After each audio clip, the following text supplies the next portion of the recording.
इस दुनिया का इतिहास में पहली बार एक नौजवान आदिवासी ने वहां अपना प्रतिनिधित्व किया। जहां भारत देश का लोग सपना भी नहीं देखता था आजादी का, उस समय से हमारे पूर्वज अंग्रेजों के साथ संघर्ष करते थे और जो अंग्रेज हम लोग को गुलाम बना करके बंधुआ मजदूरों के तरह हम लोग के साथ व्यवहार करता था, अंग्रेजों के बगल में हमारा नौजवान जब बैठ करके उसके साथ पढ़ाई पढ़ा, बड़ी शिक्षाएं ले रहा। इस देश का चाय का उद्योग आदिवासियों के खून पसीने से चलता है। हमारे झारखंड के मूलवासियों,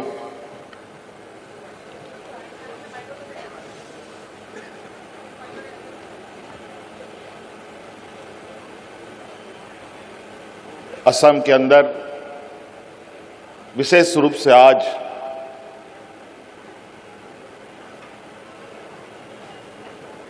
आप सबके तकलीफों को, आप सबके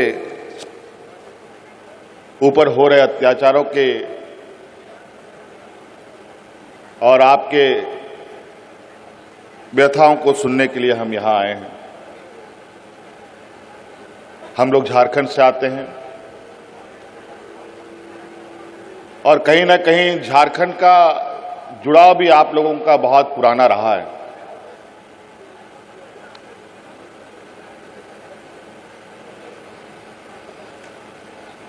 झारखंड एक ऐसा प्रदेश है जहां भारत देश का लोग सपना भी नहीं देखता था आजादी का। उस समय से हमारे पूर्वज अंग्रेजों के साथ संघर्ष करते थे। भगवान बिरसा मुंडा, सिद्धू कान्हू, तिलका मांझी, अनेक लोग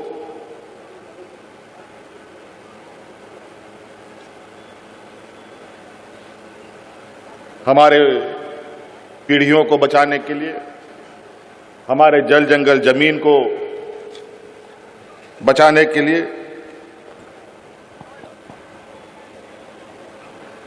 अपना बलिदान दिया। आखिर ऐसा क्यों? हमसे ज्यादा बुद्धि वाला लोग, पैसा वाला लोग, अमीर, ज्ञानी, सामाजिक रूप से मजबूत लोग भी हैं, वो लोग क्यों नहीं लड़े? क्यों ही आदिवासी सबसे पहले अंग्रेजों के साथ लोहा लिया? आप इससे अंदाजा लगा सकते हैं कि हम उस समाज के लोग हैं जहां हम अपनी हक अधिकार की लड़ाई के लिए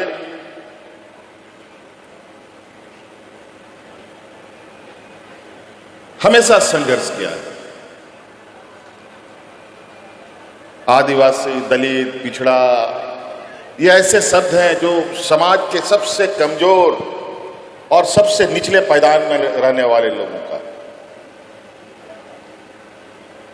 ऐसे क्या परिस्थिति आ गई जो यहां का मूल वासिंदा आज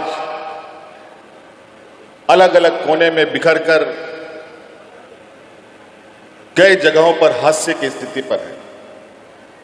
देश आजाद हुए 75 साल हो गए।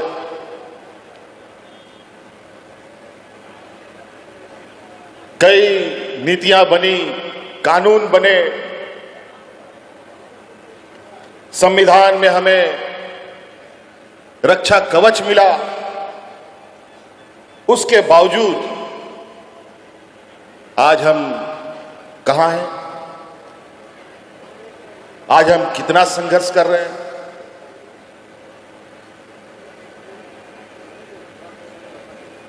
ये आप बहुत बेहतर तरीके से जानते हैं। आदरणीय दिसोम गुरु शिबू सोरेन जी आज हमारे बीच में नहीं है। जब उन्होंने अलग राज्य की परिकल्पना की तो बाजार का लोग हंसता था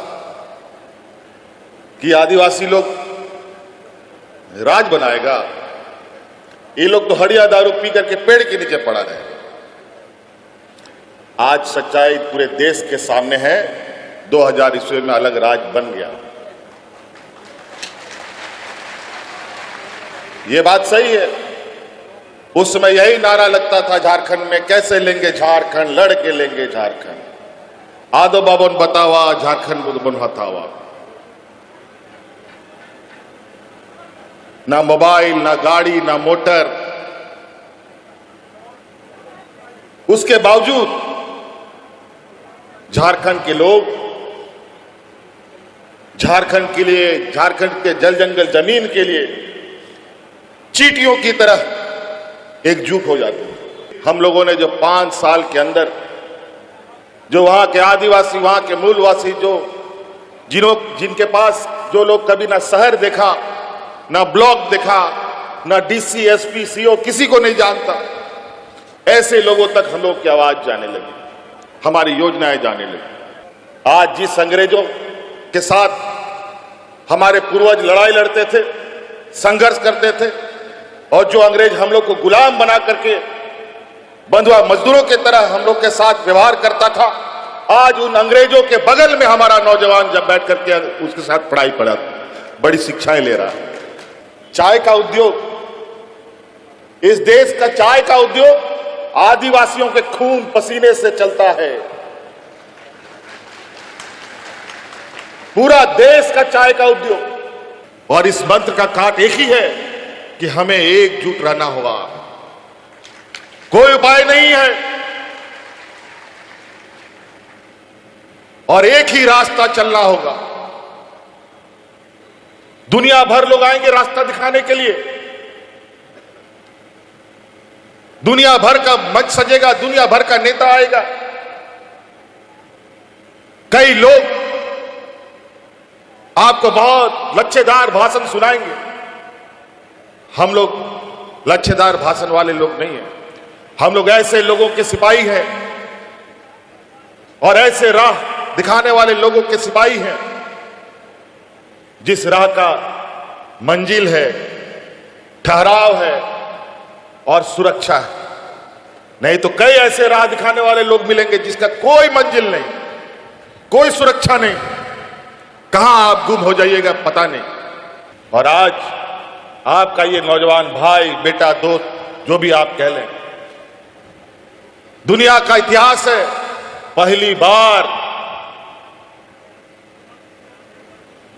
दुनिया का सबसे बड़ा वैश्विक मंच वर्ल्ड इकोनॉमिक फोरम जो स्विट्जरलैंड में हुआ, इस दुनिया का इतिहास में पहली बार एक नौजवान आदिवासी ने वहां अपना प्रतिनिधित्व किया।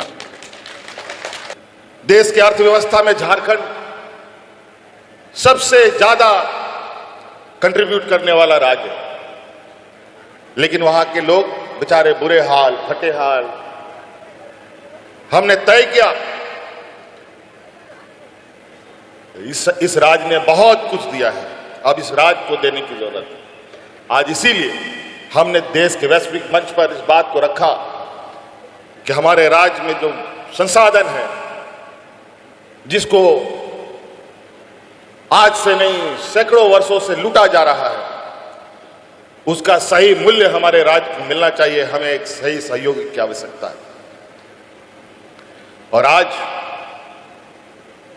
सरकार अपने राज्य की आधी आबादी जो हमारी महिलाएं हैं, लगभग 50 लाख से 56 लाख महिलाओं को, हर एक महिलाओं को 2500 रुपए देने का काम करती है हर महीना।